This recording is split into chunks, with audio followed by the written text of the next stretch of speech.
फिर 10-5 कोस इधर उधर दौड़ दौड़ करके भगने लगे। लक्ष्मण के लिए समस्या हो गई कि क्या करें।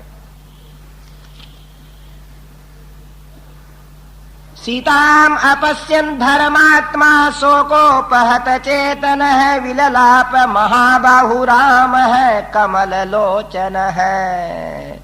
सराजपुत्र है, प्रियया विहीन है, शोकेन मोहेन च पीड्यमान है। विषादयन् भ्रातरवार्तरूपो भूयो विषादं प्रविवेश तीव्रम। पेड़ के नीचे बैठ गए। अरे लक्ष्मण, इस संसार के अंदर कोई मेरे जैसा भाग्यहीन राजकुमार पैदा नहीं होगा।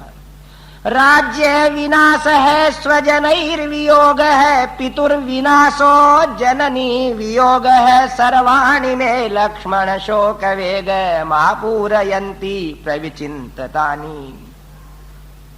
मेरा राज गया, रोते हुए मेरे नागरिकों से मेरा वियोग हुआ, और मैं मेरे पिता को भी दाह क्रिया नहीं कर सका। मेरी मां रो रही है और मेरी पत्नी नष्ट हो गई। लक्ष्मण, मुझ जैसा भाग्यहीन कोई नहीं है। पूर्वं मया नूनमभीप्सितानि पापानि कर्माण्य सकृत् कृतानि, तत्रायमद्या पतितो विपाको दुःखेन दुःखं यदहं विशामि। पूर्वं मया, मैंने पिछले जन्म के अंदर न जाने सोच सोच करके कितने बुरे बुरे पाप किए होंगे, जिससे मेरे को एक दुख के बाद दूसरा दुख आकर के फिर छीलने लग जाता है। पद्मानना पद्म विशाल नेत्रा, पद्मानि वाने तुम अभिप्रयाता, तदप्ययुक्तम नहि सा कदाचिन्मया बिना गच्छति पंकजानि। लक्ष्मण जानकी को कमल बहुत अच्छे लगते थे। कमल नयने जानकी कमल लेने गई होगी। नहीं नहीं, मेरे बिना कभी जाती नहीं थी, वो नहीं गई होगी। अब भगवान ने कहा कि मेरी प्रिया, मैं धर्म पर चलने वाला, मैंने आज तक किसी को दुख नहीं दिया। आदित्य भोलोक कृता कृतज्ञ लोकस्य सत्यानृत कर्म साक्षिन्, मम प्रिया साक्वगता हिता वा संशस्व में शोक हतस्य सर्वम्। ए भगवान सूर्य, इन पक्षियों ने तो मेरी तरफ देख करके मेरे को दक्षिण दिशा की तरफ संकेत किया है, पर आप जगत के साक्षी हो, बताओ मेरी पत्नी सीता का क्या हुआ। लक्ष्मण चुप है और राम का गंभीर स्वर होने लगा। सूर्य कुछ बोले उसके पहले वो सारे के सारे मृग और पशु पक्षी धीरे धीरे दक्षिण दिशा की तरफ चलने लगे, तो भगवान राम भी उधर ही चले। वैदेही के द्वारा फेंके हुए पुष्पों के हार वहां दिखने लगे। आगे जब जाकर के रथी सारथी मरा हुआ दिखा, घोड़ों के सिर कटे हुए दिखे, रथ के टूटे हुए भाग दिखे। उसी समय भगवान को क्या हुआ कि जानकी को कोई 2 राक्षस चुरा के लेके गए, और एक ने तो एक को मार दिया, दूसरा निकल गया होगा। तब क्रोध करके कहते हैं, माम प्राप्य ही गुणो दोष है समृत्त है पश्य लक्ष्मण है, अद्यैव सर्वभूतानाम रक्षसाम अभवाय च। ये ज्यादा लक्ष्मण मृदुता अच्छी नहीं रहती। मैं हमेशा सहन करने वाला बना हूं, एतदर्थ इस संसार के लोगों ने मेरा अपमान और तिरस्कार किया है। बोले रामचंद्र भगवान की। नैव यक्षान गंधर्वा न पिशाचा न राक्षसाः, किन्नरा वा मनुष्या वा सुखम प्राप्स्यति लक्ष्मण। जानकी के लिए त्रिभुवन को नष्ट करना चाहते हैं राम, कि देख, न तो कोई यक्ष बचेगा, न कोई गंधर्व, न कोई पिशाच, न कोई राक्षस और न कोई मनुष्य। और जो धनुष में भयंकर बाण रखा, पृथ्वी कांपने लगी, पर्वत डोलने लगे, सूर्य मंद हो गया, कोई नहीं बचेगा। इतना कहते से ही भगवान राम के हाथ से लक्ष्मण ने बाण को पकड़ लिया। बोल करुणा निधान भगवान की। तप्यमानं तदा रामं सीता हरण कर्षितं लोकानां अभवे युक्तं संवर्तकमिवानलम्। प्रलय काल की अग्नि के सदृश सारे लोगों का विनाश करने में तत्पर रहने वाले राम को आज लक्ष्मण ने समझाया।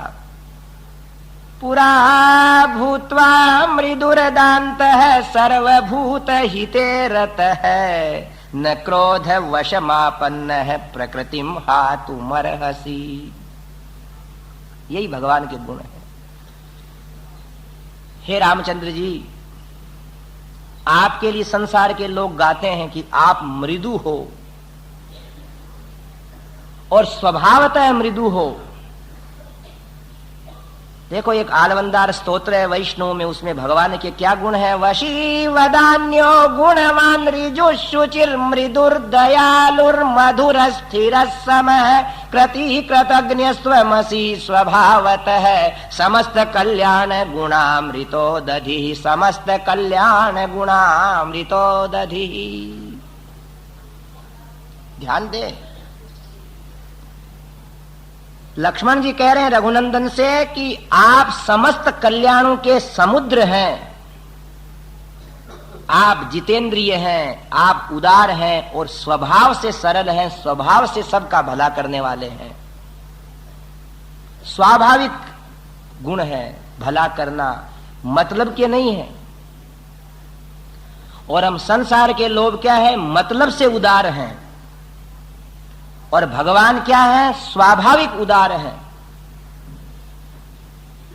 हम मतलब से मीठे बोलते हैं। मतलब की मनवार जगत जिमावे चूरमू घाले न खाटी राब बिन मतलब रे राजिया।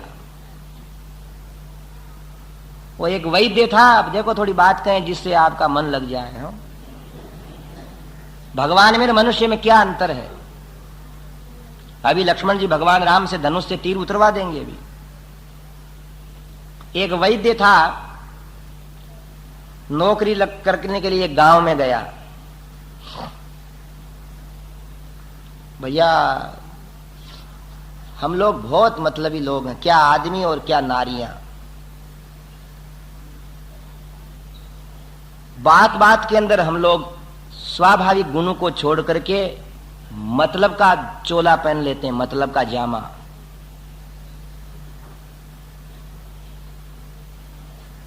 तो वैद्य एक गांव के अंदर नौकरी करने लगा और सावन का महीना था, बहुत पानी बरस रहा था, घास खूब फैला हुआ था। आया हुआ था तो एक गुजर का घर था, उससे जाकर के कहा कि जरा छाछ दे दो हमको। तो गुजर की घरवाले ने कहा कि कोई छाछ वाछ नहीं है।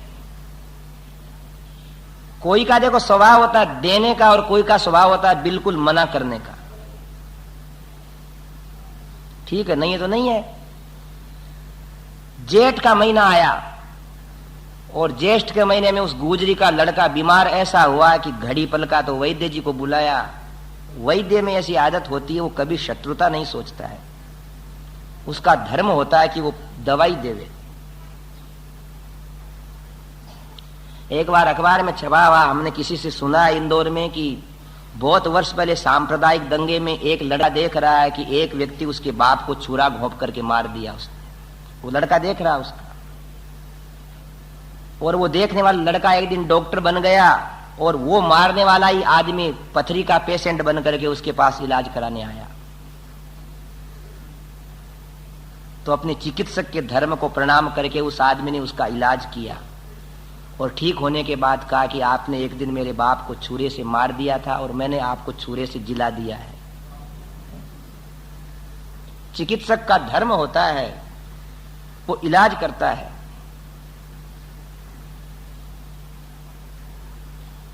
तब उसने इलाज किया। जेठ का महीना था, जेठ के अंदर गायों के दूध कम होता है, पर वो गुजरी है ना, वो खूब रोज दूध और दही ले जाए उनके। भैज जी महाराज लो दही ले, लो दूध ले। तो वैद्य जी ने क्या कहा, गरज दीवानी गुजरी घर में मांदा पूत। गरज दीवानी गुजरी घर में मांदा पूत, सावन छाछ नहीं घालतीर जेठ जिमावे दूध है। पीक मीठी और गुजरी नटी। बोले इसका बेटा ठीक नहीं होता, जब तक ये जिमा रही है उसके बाद नहीं जिमाएगी। अपने यहां क्या है कि मानव से और भगवान में इतनी तो विशेषता है, हम लोग स्वार्थ के कारण अच्छे और बुरे होते हैं अपना मतलब से। और भगवान के लिए क्या कहा है कि वशी वदान्य है गुणवान रिजु शुचिर मृदुर दयालुर मधुर स्थिर समय। स्वभाव से भगवान उदार होते हैं, स्वभाव से मृदु होते हैं, स्वभाव से सरल होते हैं, स्वभाव से सबकी रक्षा करने वाले हैं। उनके ये स्वाभाविक गुण है।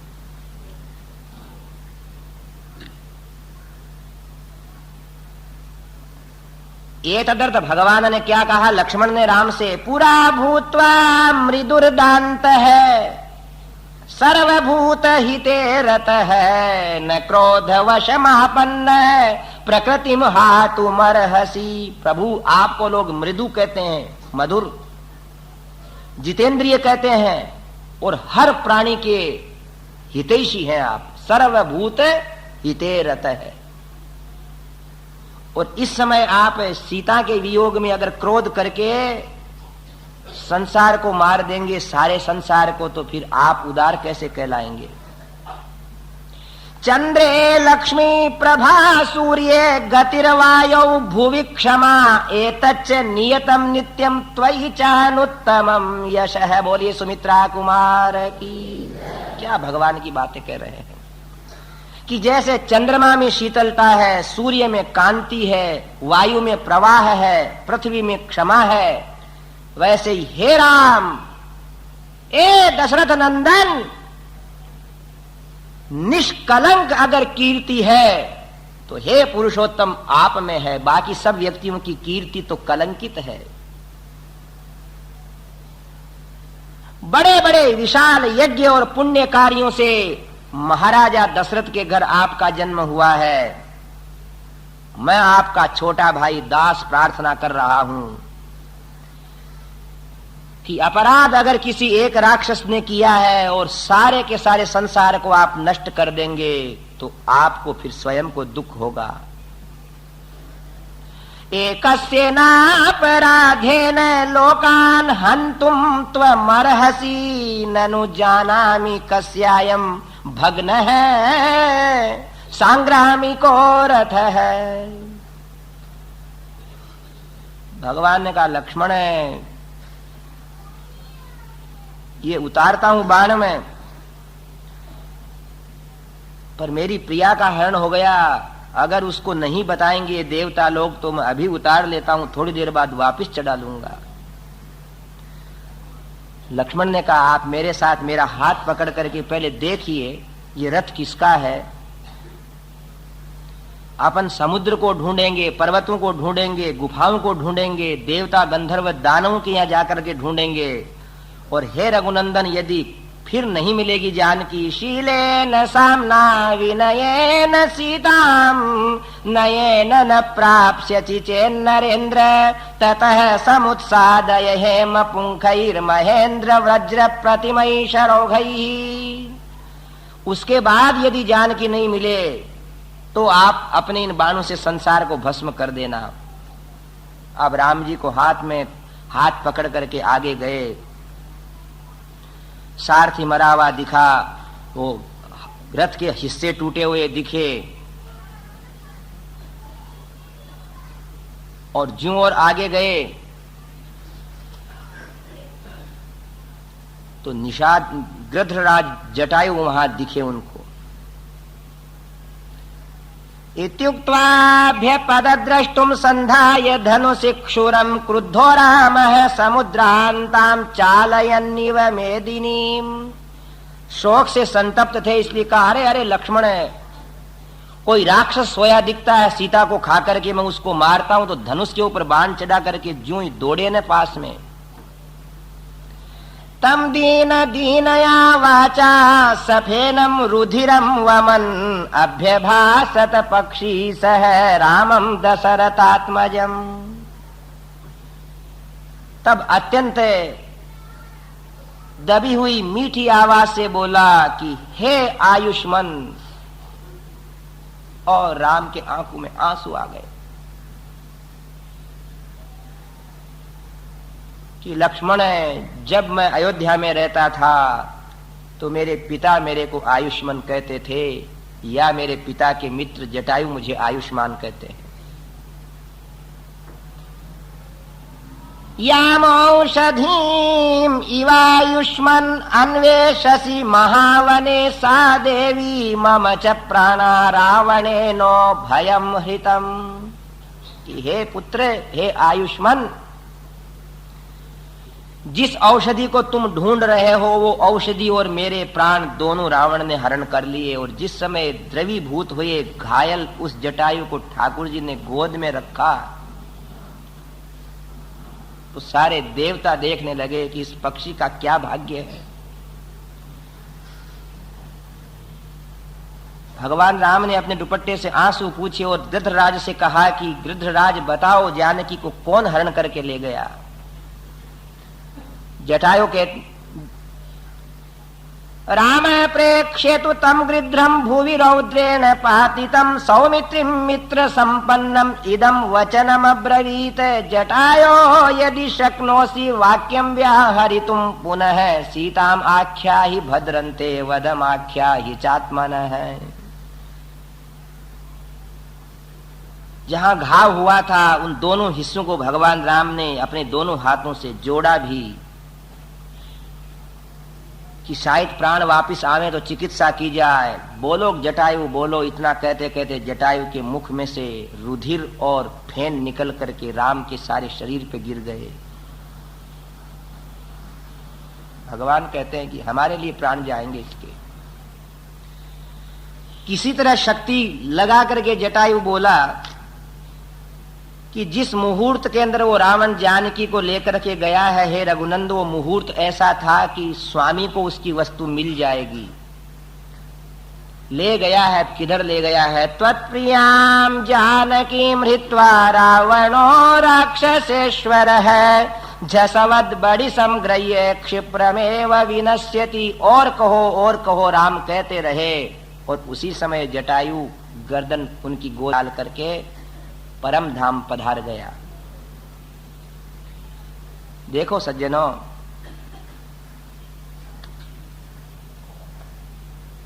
कि जिसके पिता कहलाते थे, जिन राम के महाराज दशरथ, और मृत्यु के समय जिन महाराज दशरथ को भगवान राम गोद में रखते और राम की गोद में दशरथ प्राण त्यागते, तो लोग कहते पुत्र की गोद में पिता ने प्राण त्यागे हैं। खास बात नहीं, होता है ऐसा। पर जिस पिता को पुत्र की गोद में प्राण त्यागने का अधिकार है, ऐसा सुयोग बन जाता है, वहां तो नहीं बना।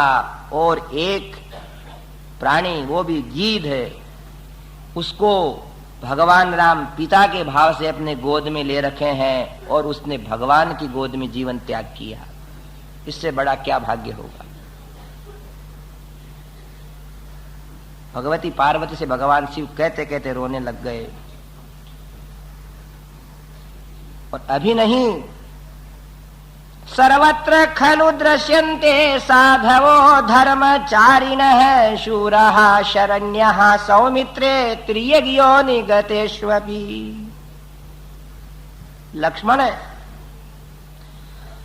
संसार के अंदर पशु पक्षी भी देख मनुष्यों का भला करते हैं। देखो इस मेरे परम प्रिय जटायु को देखो, जिसने मेरे लिए प्राण त्याग कर दिए। गोद में लेने के बाद उठा करके मरे हुए को छाती की ओर लगा रहे हैं। और भगवान शिव कहते हैं कि देवी पार्वती, उस दृश्य को देखता हूं तो करुणा निधान की करुणा का वर्णन नहीं कर सकता। सीता हरणजम दुखम न मे सौम्य तथा गतम यथा विनाशो गृध्रस्य मत्कृते च परंतप। लक्ष्मण मुझे सीता के विनाश होने का दुख दुखी कर रहा है, किंतु उससे ज्यादा दुख ये कर रहा है कि मेरे लिए ये गृध्रराज समाप्त हो गए। राजा दशरथ है श्रीमान तथा मम महायशाः पूजनीयश्च मान्यश्च तथायम पतगेश्वर है। लक्ष्मण हाथ जोड़े खड़े हैं। राजा दशरथ है श्रीमान तथा मम महायशाः, जैसे मेरे लिए महाराज दशरथ थे वैसा मेरे लिए ये गृध्र है न, पक्षीराज जटायु है वैसा पूजनीय और सम्माननीय है। और ये भक्तवत्सल भगवान की सौमित्रे हर काशी। और आंसू से जटायु को सींच रहे हैं। लक्ष्मण से कहते हैं कि लकड़ियां चुनो। भगवान शिव कहते हैं कि देखो, अपने पिता को तो एक लकड़ी दे भी नहीं सके, देख भी नहीं सके। पक्षीराज का भाग्य दशरथ से ऊंचा है कि लक्ष्मण तो बीन बीन करके लकड़ियां ला रहा है।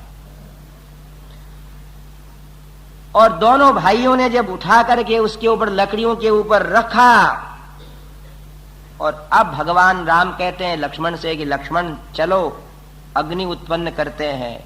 तो लकड़ी का यंत्र बना करके पवित्र अग्नि उत्पन्न की।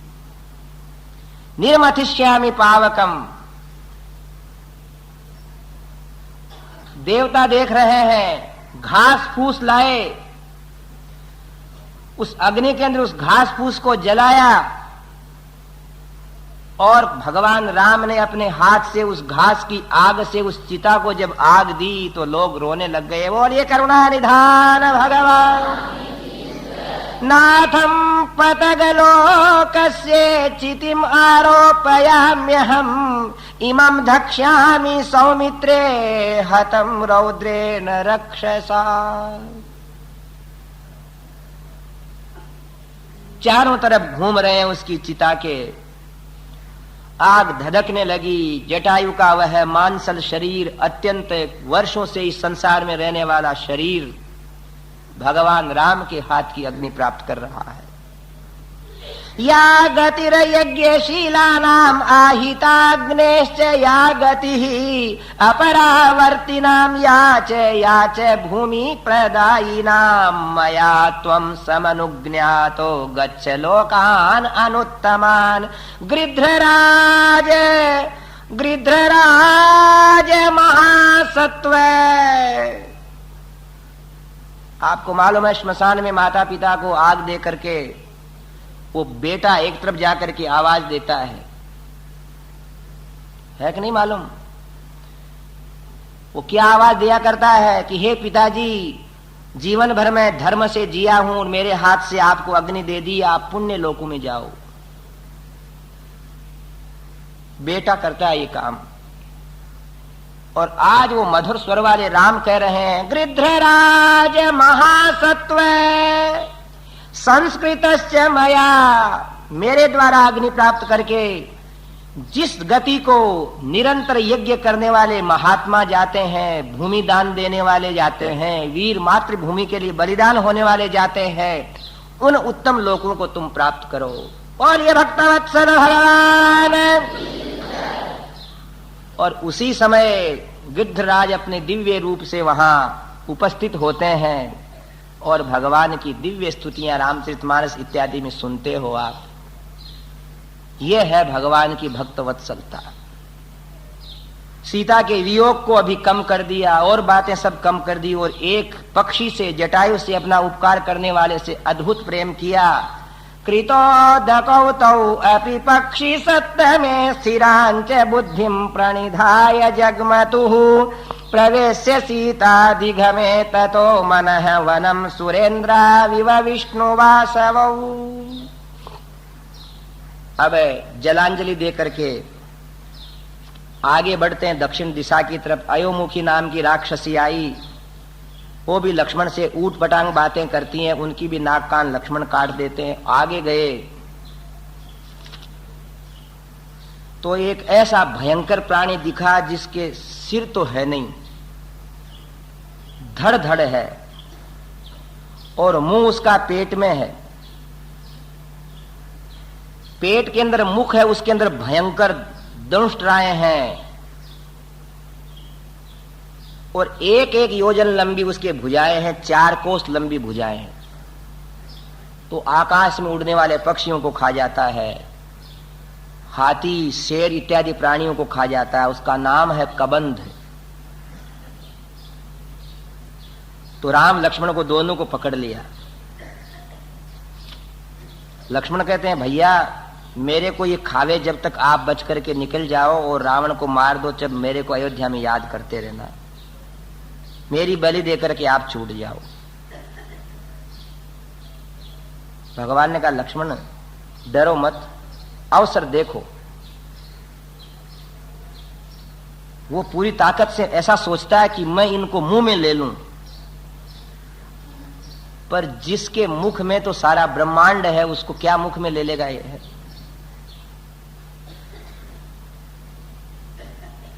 वो भगवान कृष्ण ने मुंह फाड़ा और मां यशोदा देखने लगी कि मैं इसके अंदर कैसे आ गई। इतने में नंद बाबा ही दिखने लगे, इतने में गौशाला भी दिखने लगी, अब तो यमुना भी दिखने लगी और व्रज भी दिखने लगा और सूर्य चंद्रमा दिखने लगे। उस मुख को कौन माप सकता है और ऐसे दीनानाथ को कौन मुख में ले सकता है। पर कबंध ने क्या सोचा कि मैं मुख में लूंगा। इतने में उछल करके भगवान राम और लक्ष्मण उसके या पीठ पे चढ़ गए और दोनों ने दाहिना हाथ तो राम ने और बायां हाथ लक्ष्मण ने तलवार से काट दिया। बोलिए रणरंगधीर भगवान की। अब तो वो कहने लगा कि हे रघुनंदन, मेरे को शाप था और शाप का नाश होने का ऐसा नियम था कि जब कोई मेरी भुजाएं काट देंगे राम और लक्ष्मण तब मेरा उद्धार हो जाएगा।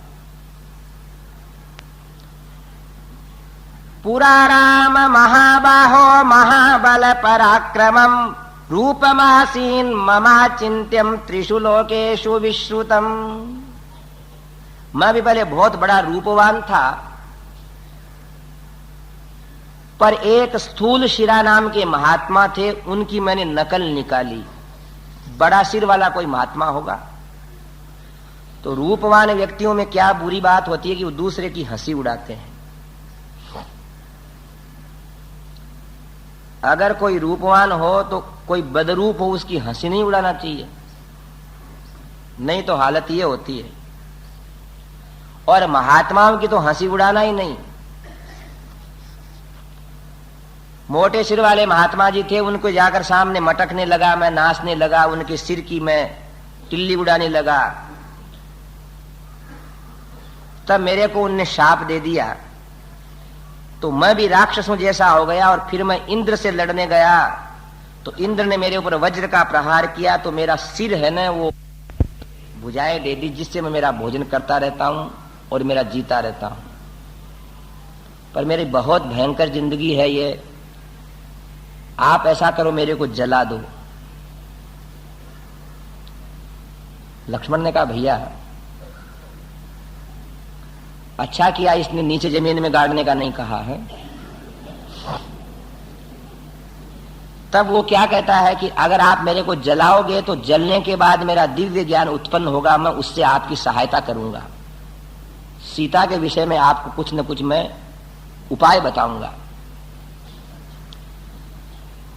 अब तो तुरंत आग लगा करके उसको जलाया गया।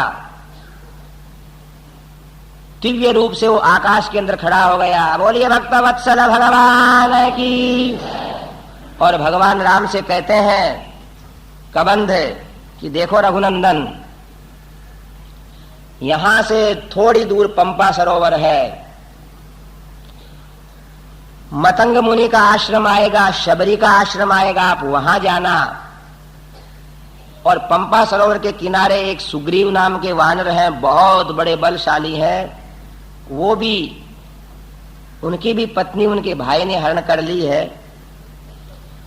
पर उनकी और आपकी समस्याएं एक जैसी हैं। और जीवन के अंदर मनुष्य मित्रों की सहायता के बिना समस्या पार नहीं कर सकता, इसलिए आप मित्र बनाओ सुग्रीव को और उसकी सहायता से जानकी को ले आओगे। ये देखो, अब पहले आया भाइयों के प्रेम की बात, फिर आया वन प्रदेश, फिर हो गया जानकी का हरण, और उसके बाद अगर किसी प्रकार पार पहुंचना है तो मित्र ही हमारे सहायक हैं। मित्र बनाओ, यही उपदेश है। किसी कवि ने कहा है, अच्छे मित्रों को बताओ, भले मित्र बनाओ।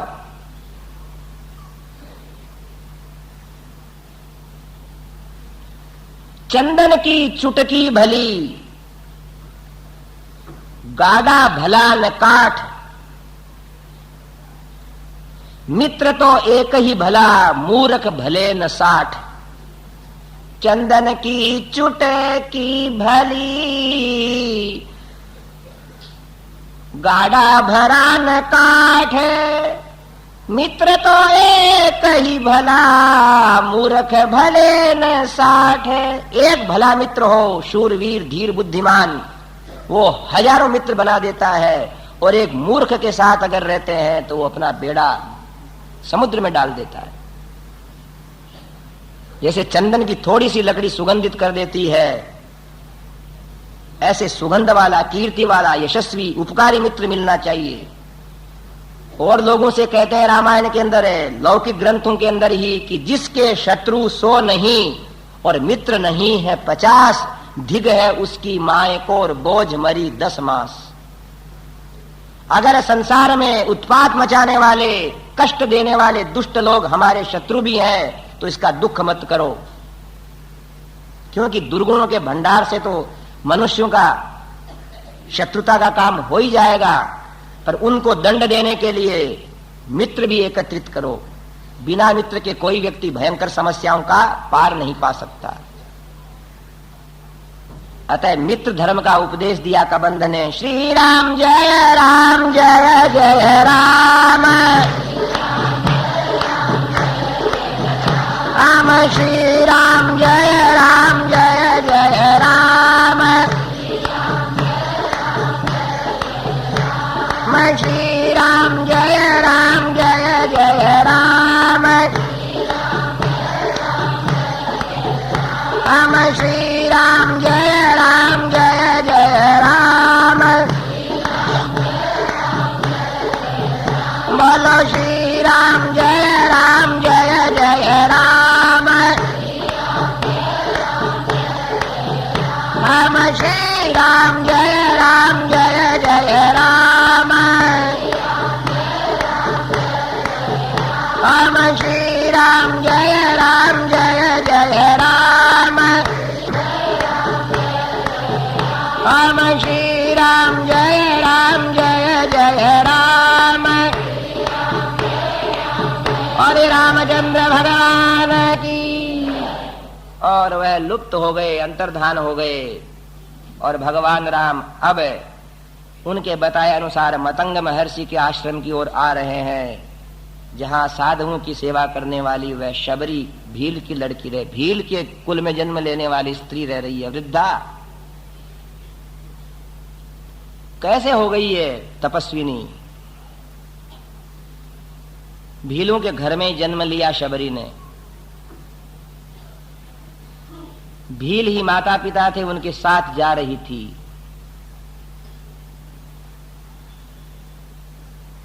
जिन भीलों का रूप देख करके पक्षी और मृग इत्यादि पशु डर के भग जाते हैं।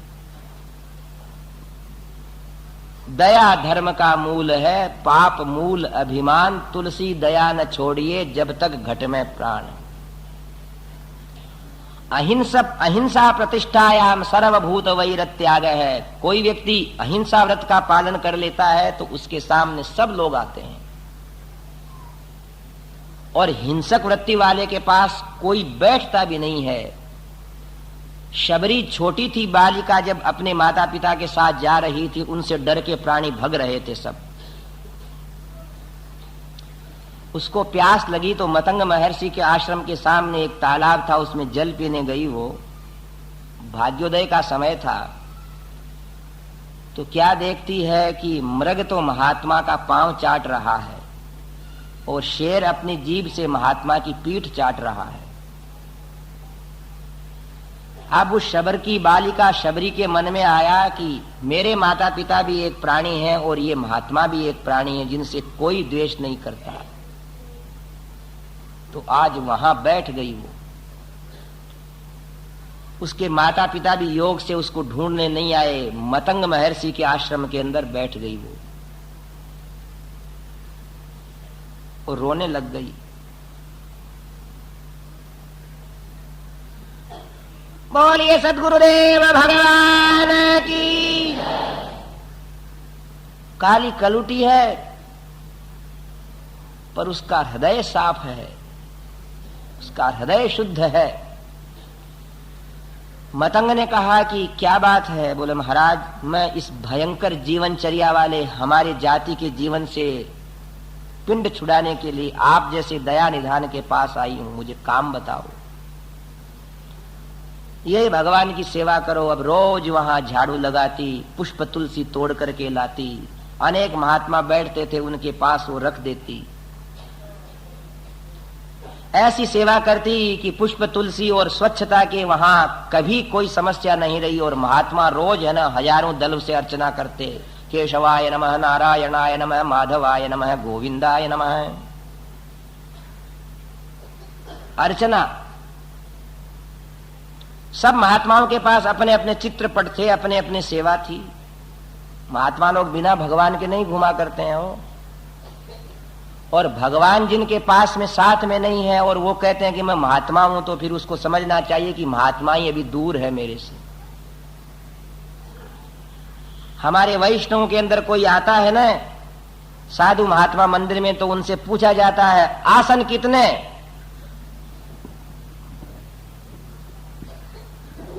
ऐसा नहीं पूछते तुम कितने आदमी हो, क्या पूछते हैं आसन कितने, यानी कितने महात्माओं जो आसन पे बैठ करके भजन करोगे। ऐसा नहीं गांव में चक्कर काटोगे।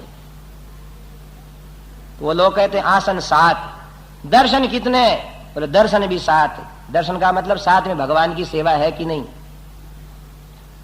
जब वो 7 आसन और 7 दर्शन बता देते हैं तो 7 टोकरियों के अंदर तुलसी पुष्प उनको भेजा जाता है, 7 बाल भोग भेजे जाते हैं, 7 दीपक की बत्ती भेजी जाती है, 7 दीपक भेजे जाते हैं।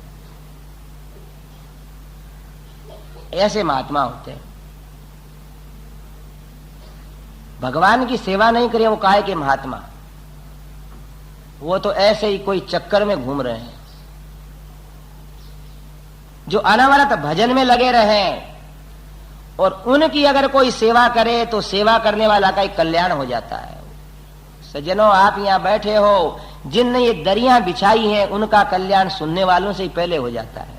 सेवा धर्मो परम गहनो योगी नाम अप्यगम्य है। योगी लोग भी सेवा करने में सफल नहीं हो सकते। सेवा तो कोई सेवक करता है, जिसके पांव झटझट उठते हैं, देखता रहता कौन सा काम करूं। इसीलिए देखो 2 तारीख को यहां सामूहिक तुलसी अर्चना का आयोजन किया गया है कि आप सबके सामने पाटे के ऊपर आपके ठाकुर जी विराजे रहेंगे, आसन पे आप बैठे रहोगे, तुलसी पुष्प की व्यवस्था रहेगी, भगवान यहां भी हमारे ठाकुर जी विराजेंगे और 1000 नाम से आपको केशवाय नमः, नारायणाय नमः, माधवाय नमः अर्चना की जाएगी। तो 2 तारीख को होने वाले कार्यक्रम में अपने पास जगह कम है, 200 व्यक्ति पुस्तक, भगवान का चित्रपट, पाटा इत्यादि व्यवस्था से बैठेंगे और बाकी जैसे आज सुन रहे हो वैसे सुनने को ही आना। पर ऐसा आनंद आएगा कि भूल जाओगे अपने सब जीवन को एक बार। शबरी अपनी बैठी रहती है सुबह से अपने आश्रम को झाड़ पहुंच करके, और वो वेद ध्वनि और वो स्तोत्र पाठों की ध्वनि सुनकर के प्रसन्न रहती है, सेवा करती है। उनके मतंग इत्यादि महर्षि सब के सब जब अवस्था परिपूर्ण हो गई तो जाने लगे। उन्होंने कहा महाराज मैं भी चलूं। इतने वर्षों में बुढ़ी भी हो गई वो। राम तब क्या कहते हैं भगवान मतंग उससे कि शबरी तू मत जा। क्यों? बोले तेरे घर ठाकुर जी खुद आएंगे। खुद आ रहे हैं भगवान आज। और वो ठाकुर जी की सेवा के लिए रोज रोज है ना वहां झाड़ू लगाती है। और क्या, महात्मा कह के गए थे कि उत्तर की ओर से आएंगे तो 2-2 मील का रास्ता हमेशा झाड़ पहुंच के तैयार रखती है। रामा रामा करते करते बीती रे उमरिया, रामा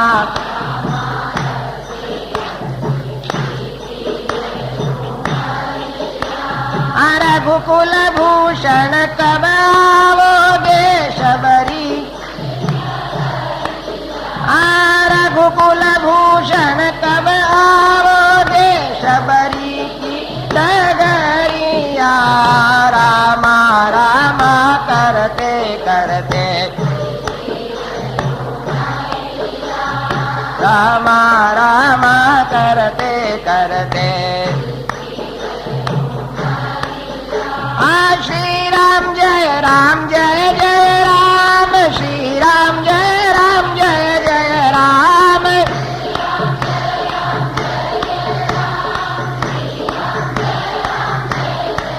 राम श्री राम जय राम जय जय राम, श्री राम जय राम जय जय राम।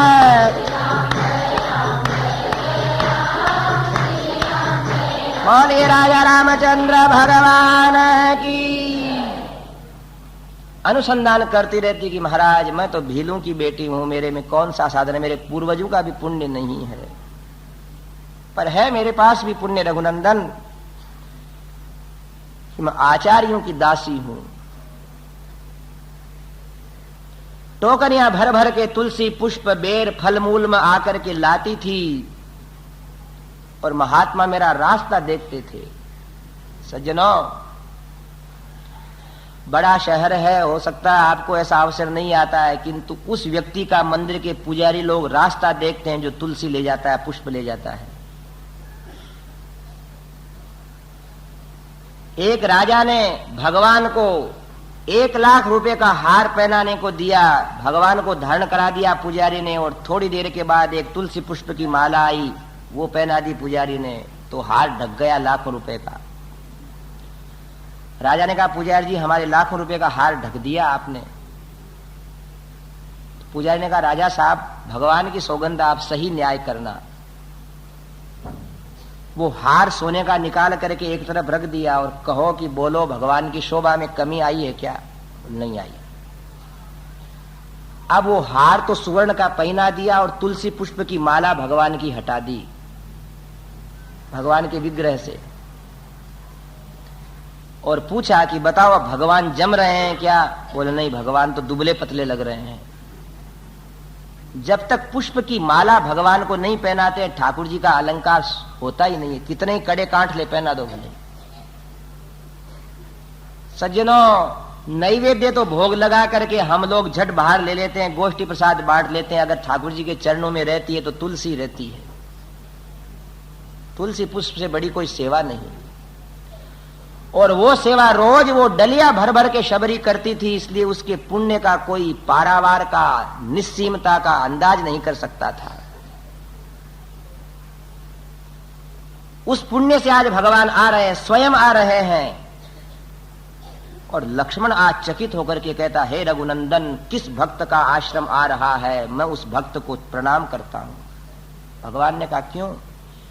कि मार्ग में एक कंकर नहीं, पानी छिड़का गया है, पुष्प बिछाए गए हैं। कौन भक्त शिरोमणि आपकी आगवानी करने के लिए स्वागत के अंदर खड़ा है? रोज सींचती, रोज पुष्प बिछाती। रामा रामा करते करते बीती रे उमरिया, रघुकुल भूषण कब आओगे सबरी की डगरिया। आज आ रहे हैं राम लक्ष्मण है, उसके हृदय के अंदर बहुत प्रसन्नता हुई है, अतिवृद्ध हो गई है। भगवान को देखते से ही खड़ी हो गई वहां। बोलिए रामचंद्र भगवान की। तौ दृष्ट्वा तु तदा सिद्धा समुत्थाय कृतांजलिः, पादौ जग्राह रामस्य लक्ष्मणस्य च धीमतः, तौ तु दृष्ट्वा तदा सिद्धा समुत्थाय कृताञ्जलिः पादौ जग्राह रामस्य लक्ष्मणस्य च धीमतः। उठी और चरणों में अभिवादन किया, राम और लक्ष्मण को हाथ जोड़े। विशेषण क्या देते हैं भगवान वाल्मीकि? सिद्धा, कि सिद्ध है वो। सिद्ध उसको कहते हैं जो मोक्ष को हाथ में देख ले। और सेवा करने वाले हर तरह से सिद्ध हो जाते हैं। हो देखो, आपको भी अगर सिद्ध होना है तो महात्मा, भगवान और समाज और देश की सेवा करने सीख जाओ, सिद्ध हो जाओगे।